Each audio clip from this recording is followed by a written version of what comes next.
All right, folks, you know what it is. It's Big DeeMo back again with New York Underground Sidebar. Today I got special guest, the MoneyBallin Podcast. I got Rod and D with me. How you guys doing today?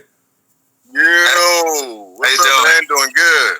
Thank you for having us. Hey, you know it's funny. It's kind of like a big deal for me. I've never had someone that I actually went to school with onto my show, considering that we go coast to coast. The funny thing, you see how he has that Bucks in the background. We're both Bucks fans, right? Right? Yeah. We played on the same high school football What team, and we have the same birthday. Like what? I guess it was just meant to be. You know, that's Big Rod. But getting into it, guys. The MoneyBallin Podcast. Now, when I heard about it, I was like, you know, this is something different. Everybody's doing podcasts, but what are you guys doing to stand out? So, with this show, where did the idea come from? Rod, you can answer that one. And then D, when did you guys settle on you're gonna make it a podcast? The idea was Dorian's idea to do a podcast different. I had the idea of, we always talk, we have topics that we talk about all the time, sports and finance. He had the idea of, let's do a podcast where we combine the two and we talk about investment, like try to make investing sound cool or, exciting, like. And I thought it was brilliant. I was like, man, I listen to podcasts all the time, and I've never heard anybody try to mix the two. So I thought it was a good idea for us. And we have good conversations all the time anyway, so why not record it? You know, that's a big fact. That's a big fact. All right, D. Yeah, I mean, he approached me with the whole concept of just starting a podcast.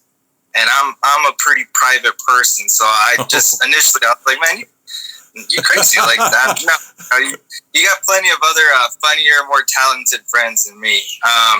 But then I just started thinking about all our conversations that we always have in terms of, we literally talk about sports and money.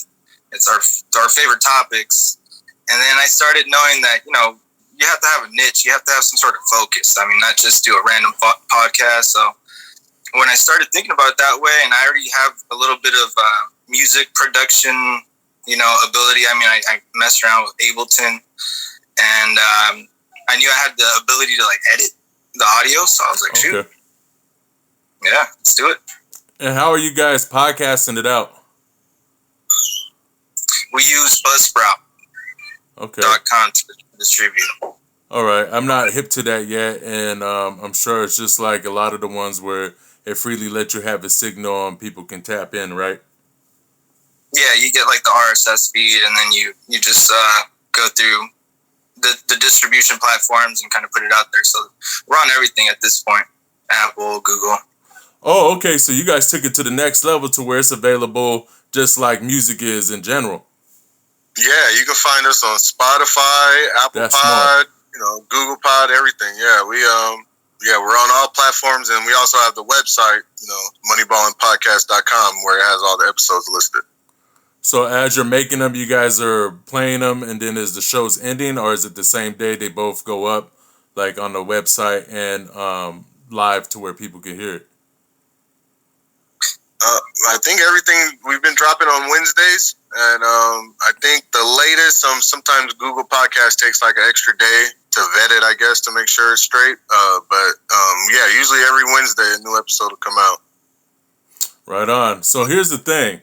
You're taking the two things most men worry about, which is money, right? Finances. This is a serious deal because I don't think there's a day where if one's going to lead the conversation, both are coming, right? We're going to talk about how we invest or how it come up, and then, what happened, last night in the playoffs, or, what's happening at the start of the season here and there. How are you guys doing both? Because there's seasons for both. Finance and sports. How are you guys tying that in currently? Well, the brilliant idea is we're finding out that athletes are making big investment moves year round. So the way that hip hop and entertainment shows the way for fashion, we want to show that athletes are also making these big investments and making big moves off the court. So that's we want to kind of highlight hey, you can invest in Blaze Pizza too, just like LeBron did, and turn that, $2 million into 40 million, or your 100 into a couple thousand. So we want to bring the two together. Yeah, you know what? And that's also smart, like you saying that with LeBron. Instantly, if you're applying your name, if you got a big time name and you're applying to a company and you're trying to come up, that's the biggest stock rise you can give it, your name, and that is right. There's a lot of athletes that are making these big investments, and I even know a couple now who are getting paid through the cryptocurrency, which we'll tap in about in a minute. But I'm like that, these guys are talking to their lawyers. It's not really just about playing the sport now. Even musically, I know dealing with musicians back and forth on both coasts. You only can make so much on your record. Only so much during that time. It might bang out all the money you're going to get for 5 months, and then you got to be putting that money somewhere for it to come back for the rest of the year. And, a lot of guys got T-shirts or whatever it may be, and that's just a wild thing. Now they got this, cryptocurrency. Here's my thing about that. I'm going to ask you guys about that. Did you hear recently now that it's going to be tracked? Correct. No, you know what? It's funny that we're starting that cryptocurrency conversation because our first guest ever just walked up. We're gonna go through the edit for the episode, so I want to introduce everybody here. What's up, motherfucker? Oh, what's up? I think I know that guy. What's up, dog? What's going on, fam? Hey, everything's good, man. How you feeling?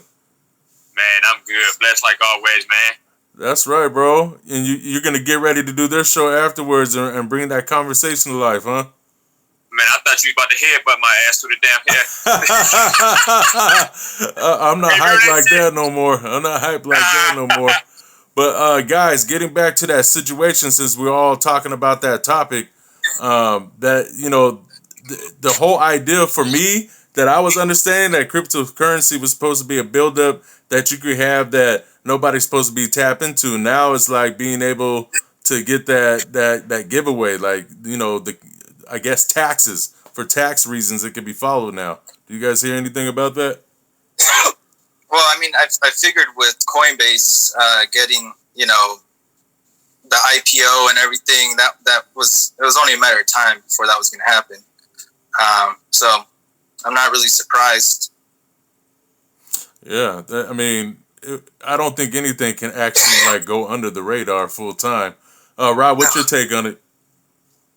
Yeah, like Dorian said, we talked about it a few weeks ago with the Coinbase when they went public, and it was just gonna government most definitely was gonna get their hands involved. So I'm not surprised. I haven't heard much about it, but you saying that it's not surprising to me. We already know that government and big business, they're gonna get their hands in our pockets no matter what. So yeah. It legitimizes it to a certain extent, though. It's something that needs to happen for the real value to exist there over time, I feel like. Yeah, no, you're absolutely right. And that's why I was getting to the athletes who are now accepting it as bonuses and such things like that. Of course, if the big names are going to turn it over, into a business with lawyers, then it's gonna have to be followed. It's going to have to be taxed because that's just too much. Like, what did Meek Mill do? He did like 55 grand, 55K. In one day, just bought it all, and it's like, if you're a big name and you're purchasing that much, of course the government's gonna be like, you know what, we should track this down. There's a lot of people getting involved, and there's only so much. Now, if you bought early, I can only imagine where you're at right now before they even had to happen, and if you moved it or whatever. I'm not too really hip on the whole exchange rate. If you guys want to give us a little tip on that. On the city end, what? Like how it gets exchanged. I'm not sure how it all moves and how it works. I just know if you bought early, you're probably doing really, really good right now if you kept everything. You're saying like with Bitcoin or just cryptocurrency in general? Cryptocurrency in general. Yeah, I mean, you just go to different exchanges. There's Coinbase is the big one. There's Coinbase Pro. There's Binance is the biggest crypto exchange in the world from China, which is why I was always kind of sketch to get into it years ago, because how much money do you want to put in a company that's from China? It's on the other side of the world. I just was kind of nervous about it. So that's why it took me so long to actually make the decision to start putting a little bit more of my portfolio into crypto. But yeah, you just go online. I mean, there's a lot of different exchanges. That there's Kraken, which is the second biggest exchange in the U.S., and Coinbase. Those are the main two here. Okay. And what do you guys think about it trying to kill the dollar? You think it'll happen sooner than later? I most definitely see. I'm a big believer in tech and technology, and I most definitely see cryptocurrency being the future. I don't know how far that future is. I don't know if it's 10 years or 20 years, but I most definitely do believe this is the very beginning of the transition. Most definitely. Yeah, I think governments will somehow incorporate cryptocurrency. You already see there's some governments talking about it, India and I think Sweden. I know there's somewhere an island in the Caribbean that's talking about having their own cryptocurrency. So it's something that's starting to get, incorporated. Well, once you hear about it in the major markets, it's in Asia, then you say Sweden. These are big bank areas. So it's like if you put it all together, that's exactly what's going to happen. Now, how much do you think this will change betting online? Oof. Yeah, it's gonna be huge. I don't think it doesn't change much. It just gives you another alternative to pay your bets. I guess I'm sure it makes it easier. Pay your bets or lose your money, right? That's right. Crazy. If Elon Musk is accepting Dogecoin to send people to the moon, why would it Joe the bookie accept Bitcoin to cover a bet? You feel me?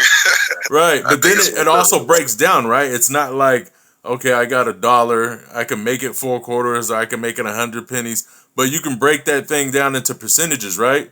So if it's like percentage betting instead of like, I owe 20 racks for losing, it might be almost a better way to bet, right? Since you can control it by percentage instead of by how much one lump sum. I think that's going to change a lot of different things, not just betting. But if this is the wave of the future and we get rid of the dollar, there won't be a need to bet whole sections of money or put up houses or anything, right? So let's talk about the sports side of it all. Like, so did you guys get the sporting from the love of your sports or playing sports or both? You know me, I've played sports my whole life. Talk about it. Since I've been baseball since Little League through a little bit of college. I played football in high school. Dorian was a all-pro wrestler in high school. We've always, and then we've always been the guys at the bar watching games every Saturday, every Friday. So sports has been part of our life the whole time. He's a Laker fan, I'm a Clipper fan, so we have that rival where we butt heads, talking crap back and forth. So we've always had conversations that just go on and on and on, and we're like, man, we need to start recording this. People might be interested in some of the stuff we come up with. Well, see, that's the thing. Trying to wager if it could be bought into, or trying to wager whether or not it's a good bit of information to give out. But the thing is, if you're doing the homework behind it and putting together the information, people will listen to it. It's a fact. I think what you guys got going, mixing the two is really, really good. Where do you guys see yourselves in the next few years with the podcast? For me, it's just a hobby, fun. I see ourselves doing the same thing. We sit around and spark up a little bit and just have a conversation. It's going to keep doing the same thing. Hopefully, more and more people start liking it. We've been getting a lot of questions sent in, and it's cool seeing. So, hopefully it just continues to grow. And I plan on just keep sitting around and having fun with Dee for a while. Yeah, I'm trying to make it better, man. That's my goal. I mean, I don't know how many episodes you listen to, but I'm trying to get more sound effects in there. I'm trying to make it. I'm just trying to make it better every week. You know what I mean? So that's my focus. I really don't care. I'm having fun with it. The whole audio editing aspect of it is a trip. I love it. It's making me better. With with my doll. So yeah, just growing. Yeah, no, that's really good. What about if a big time company approaches you guys and they want to invest? Like, will it still be a hobby then? Man, You gotta see that. You gotta see that number. what's the numbers look like? What's the numbers? Oh, honestly, man. for me, I haven't even thought about it. We started. This thought came out on February 11th, and a couple weeks later, we just started recording. So it's brand new to us. I'm only worried about trying to stop saying so much. I'm not worried about the. But if they do come, I'm gonna listen. I most definitely got my ears open. What's happening? No, I feel that. What about you, D? I mean, I'm willing to listen to anything. My thought, is to make this grow and see how big I can get it. For me, it's trying to push myself out of my comfort zone. I told you I'm private naturally, so doing this is to see how big I can get, to see how big we can get the show and everything, and see how much of a following we can get. I mean, that's really the whole goal for me, for real, is trying to make it explode. Okay, and the thing is, with growing audiences comes with a I know, especially when we're getting sponsors and stuff, we started growing these bigger crowds, and we started getting emails from hey, can you bring this up? Hey, can you bring that up? Now you guys focus on those two things. What kind of guests are you looking forward to having in the future? And if so, will you be making those or taking those recommendations from the emails or fan letters, so to speak, the online comments? The cool thing with our show is we've been trying to incorporate every email that we've gotten so far, and it hasn't been a ton, but somehow incorporated in the show. So either we're shouting out the email or we'll do a whole segment on something somebody brings up. So usually if you send us something, we're thinking about it hard, and everybody kind of stays on topic. They're curious. Some people want to know, how do I get started in investing? What's the best website to buy Bitcoin? They're asking questions that are on topic. So it's pretty cool. We haven't gotten any weird questions yet that we had to answer. So it's been cool. Just wait for it. Just wait for it.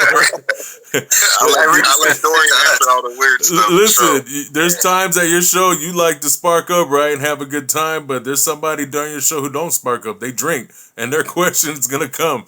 You know what I'm saying? So here's a more personal question, because I know a lot of just athletes in general and celebrities in general, when not so much when their career is winding down or if it's just over, whatever, they get into podcasting. Was there a time before you were doing the podcasting that maybe you want to take your sport that you were in high school and college and go professional with it? Yeah, man. My dream was always to be a professional baseball player, and injuries and talent, yanked that away a long time ago. This is, I'm up. You see the grades, man. I'm getting up there. It was a long time ago, so I've been knowing I'm not, going to be professional in that. We just started podcasting just, as a hobby between both of us. Like I said, we sit around and spark and talk anyway, so, we might as well have some fun with it. Right on. What about you, D?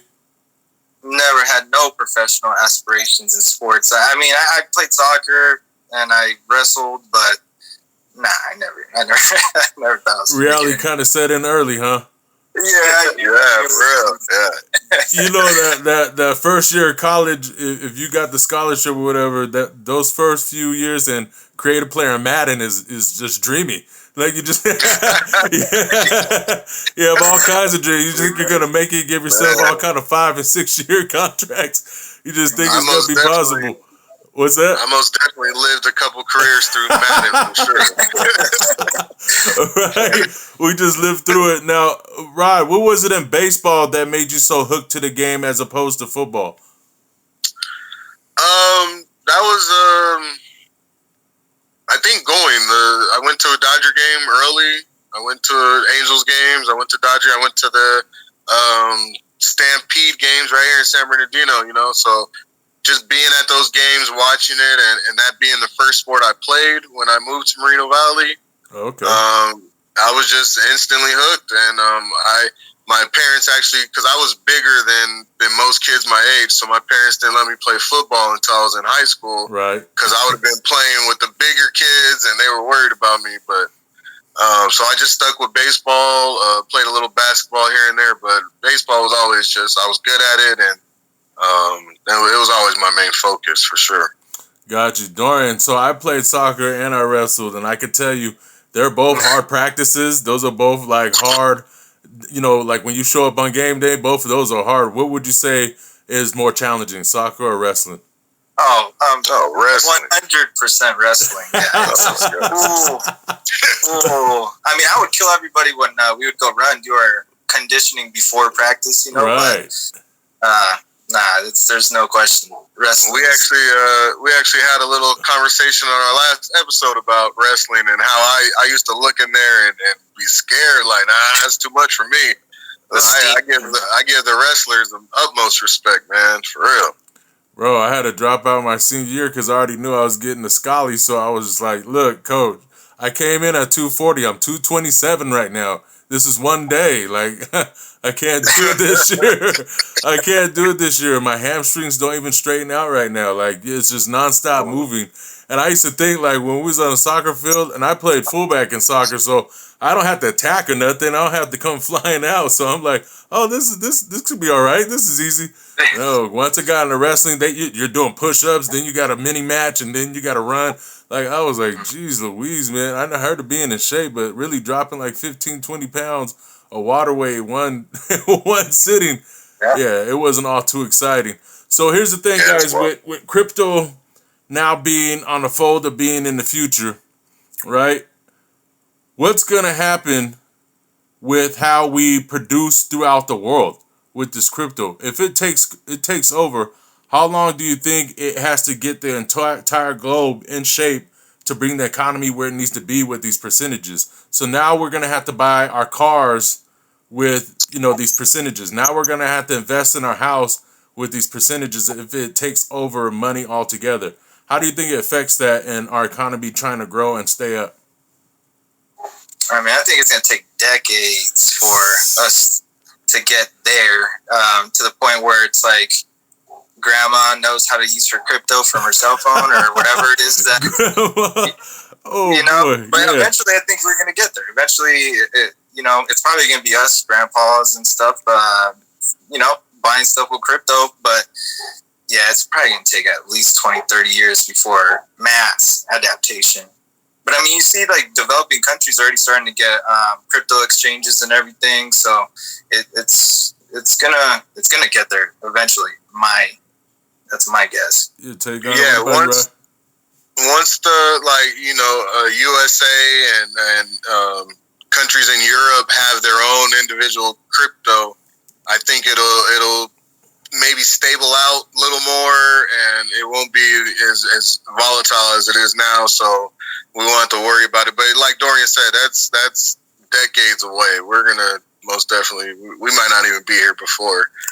People are just regularly buying houses with cryptocurrency. Yeah, no, I hear you on that. And now with that being said, because that was a very good point. If I'm sitting here, okay, and I need to exchange this now, like I need to get this now, how far away do you think we are to getting our own in the United States? Oh, like a national? Right, because it's a big deal now. It's a big deal now. How long do you think it takes us from now to get our own? I wouldn't be surprised if they already have it ready to go. They're just trying to find the right spot. I wouldn't be surprised. They might be trying to find the proper blockchain to just be sure of the technology that they're going to put it on. Because it's not there's different blockchains. There's Bitcoin, Ethereum, Cardano, Ripple, Stellar. Yeah, I have read that far into it. I know about the blockchain. So what is it about that's slowing everything down? What is it keeping it from exploding like everything else in this? It seems like we got a new technology of something like every week now. Well, the blockchains have different functionalities and purposes. Ethereum has smart contracts, which makes that so valuable. And Bitcoin is just based off of verifying like the notes that they're taking of all the transactions. So it's just different technology. Eventually in the future, I don't know if Bitcoin's going to be, I kind of don't believe Bitcoin's going to be the king forever. He said, I kind of don't believe. Nah, I think it's going to be Ethereum 2.0 that's going to take over, eventually be worth the most at some point.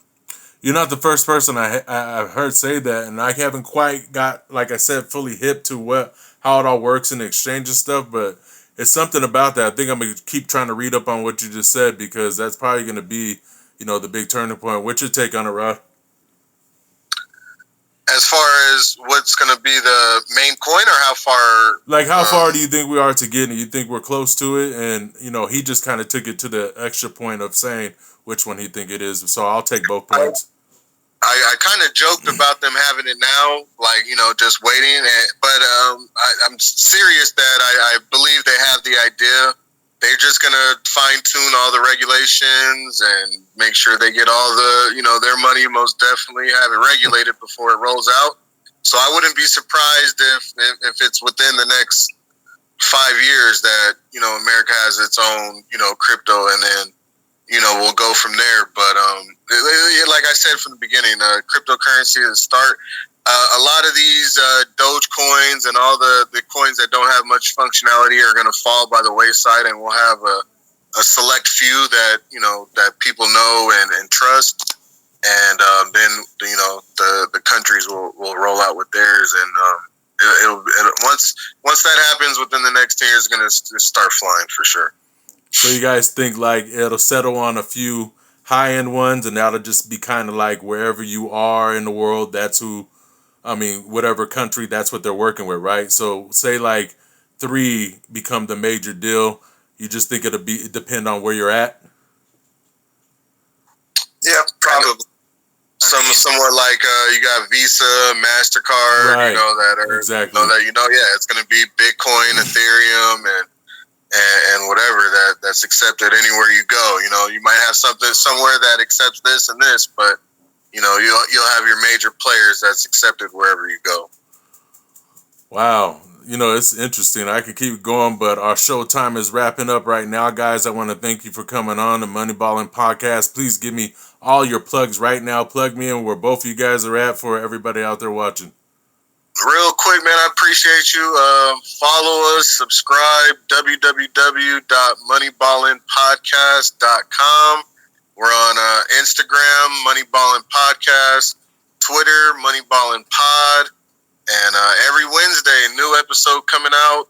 This Wednesday, the 12th, we got Tales from the Crypto. We're going to be talking all crypto. And we have a special guest, Thomas Neville's, coming in and chopping it up with us. So, yeah, listen, ask questions, send an email, moneyballinpodcast@gmail.com, and we'll most definitely give you a shout out.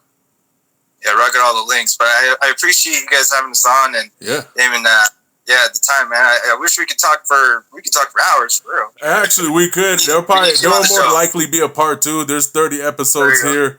And at the end of the day, I'm the executive producer, so whoever I say is on is on. I would love to have you guys back on to see where you're at towards the end of the season and see, what's going on with you guys. But over here at New York Underground Sidebar, we just want to thank you guys, Rod and Dee, for coming on and just giving us a brief of what your show is really going to be about. I really hope everybody taps in. I'll make sure to plug them in when I do show a little piece of this clip. Thank you guys again. I want you to have a good night. And if you have any closing statements, go ahead and spit it. Hey, real quick, man, I want to say, D, I'm glad. I'm happy to see you up and ticking, man. I'm happy to see appreciate it. Nothing but love, man. My birthday twin for sure. Yeah, indeed. What about you, D? Appreciate you, man. Just appreciate it. Yeah, can't wait to talk to you again. All right, guys. Well, we're signing off now. Everybody be good out there. Much love. Peace. Peace.